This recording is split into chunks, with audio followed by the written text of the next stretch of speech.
There are 2 points in posture, although there are various points, but we thought of sharing two with you.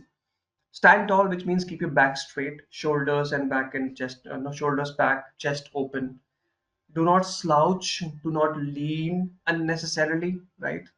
And if you are going to lean, or if you are going to bend your back, or you're going to pick up something from, let's say, if something is dropped on the ground, you're speaking to somebody, the movement of your body is going to impact your speech.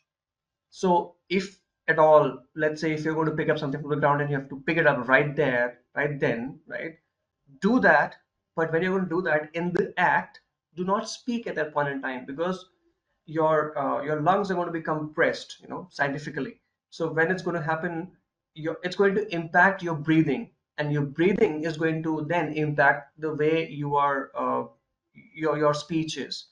So please don't speak when you're picking up things, when your lungs are compressed, when you're picking up something from the ground, and so on and so forth.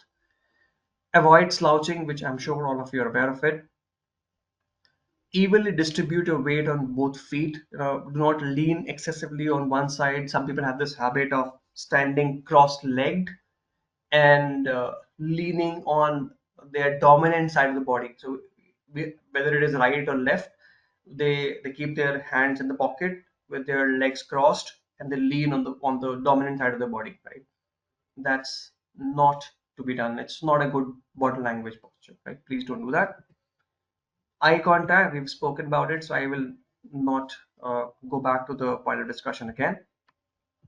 Facial expressions, smile, um, and it doesn't cost a penny, right? Just keep smiling. It indicates that you are approachable, you want to be in the communication, you are happy to invest your time, energy, and effort for this communication. Just do that. That's easy. Keep your face relaxed. Avoid excessive frowning or tension in your jaw, or making those expressions that are not relevant for the communication with people.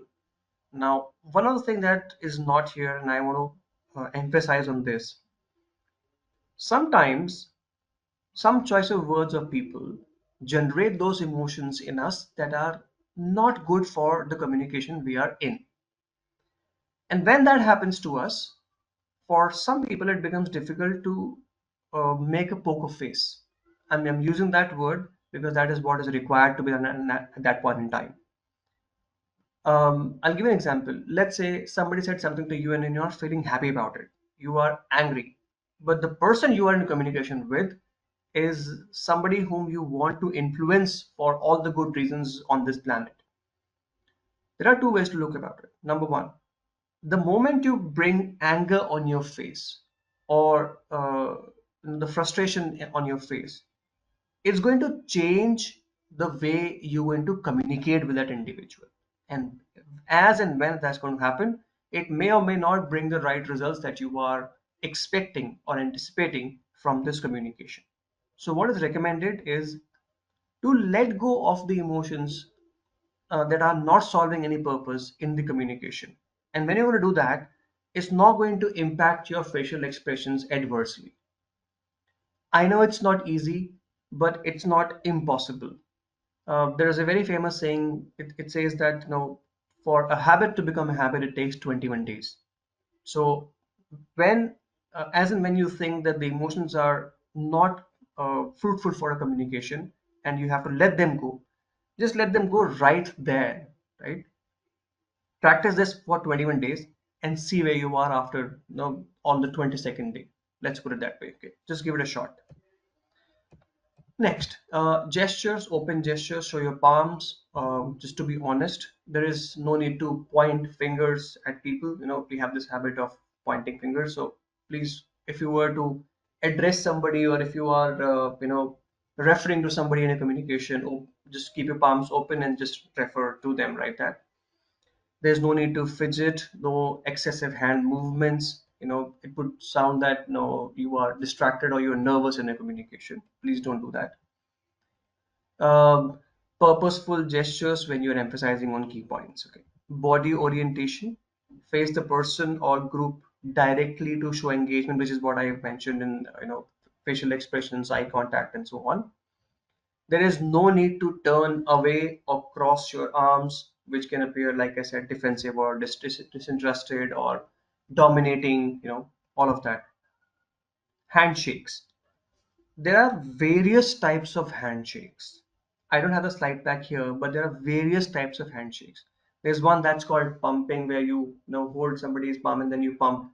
That's a pumping handshake. There's a handshake like this, which is called a sanity handshake, right? A simple handshake says that you shake hands with people, you offer a firm handshake, but do not overpower any handshake. I don't want to take the name of that personality, but somebody who's a very renowned personality has this habit of shaking hands by keeping his or her hands at the top. So it's not a straight handshake, it's not horizontal when he's putting his arm for a handshake.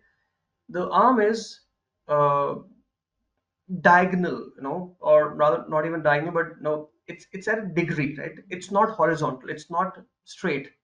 It is at this level of detail from a angle perspective, right? It's, let's say, 30-40 degrees. But the way he does or she does is such that the people have not taken it so positively. And it indicates that he or she wants to keep his or her communication on priority. I am that person who's going to say my way or the highway. This is an indication of handshake. Please don't do that. Please keep your hand straight when you're going to offer handshake to anybody. Just shake their hands once or twice. That's enough. And then just keep your hand away from them. Okay. All right. Let's move forward from here. Right. Aggressive grips are not recommended. Right.